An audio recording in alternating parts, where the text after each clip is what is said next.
મારું નામ પ્રત્યક્ષ કલ્પિત દેસાઈ છે.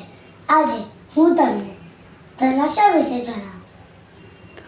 કહેવાય છે કે તે જમાનામાં 9 અબજ રૂપિયા ખર્ચ કરીને રાણકપુર દેરાસર બંધાવ્યું હતું. ધામધૂમથી પ્રતિષ્ઠા થઈ અને પછી ત્યાં એક શત્રુંજય તીર્થનો સંઘ નીકળ્યો. તે સંઘમાં હજારો યાત્રિકો અને ઘણા બધા સાધુ સાધ્વીજી પણ જોડાયેલા હતા. સંપત્તિ હતા નાના વયના ધનાશા. જ્યારે ઈ સંઘ શત્રુંજય તીર્થમાં પહોંચ્યો ત્યારે ભારતના બીજા 20 સ્થળમાંથી બીજા 20 સરિપાલિત સંઘ એ પણ પ્રવેશ કર્યો. આ 21 સંઘમાંથી 21 ધુરંધર આચાર્ય અને સંપત્તિ હતા અબજોપતિ. સંભાળ માટે ચડાવો બોલવો જરૂરી હતો.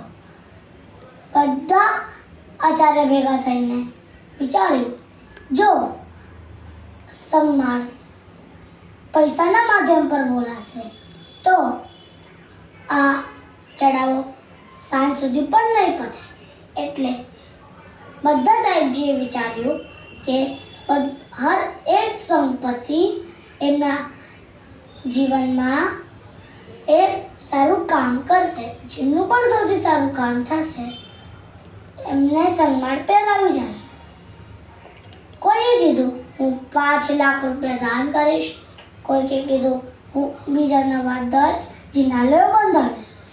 કોઈએ કીધું હું એક નવો સંઘ કાઢીશ. પછી એક સંપત્તિ પિતા ઊભા થઈને કીધું હું મારા છોકરાને દીક્ષા અપાવીશ. ચારે બધા ચૂપ થઈ ગયા. ચારે બાજુ સન્નાટો ફેલાઈ ગયો.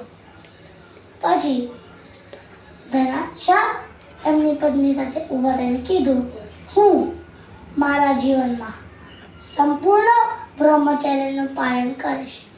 બધા આચાર્ય ભેગા થઈને કીધું આ સંસારમાં આટલી નાની વયમાં આટલા પૈસાવાળા થઈને સંપૂર્ણ બ્રહ્મચર્યનું પાલન કરવું કઠિન કામ છે.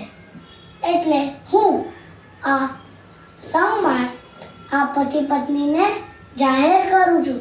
ત્યાં પછી આ બધી જગ્યાએ તાળીઓનો ગડગડાટ ફેલાઈ ગયો.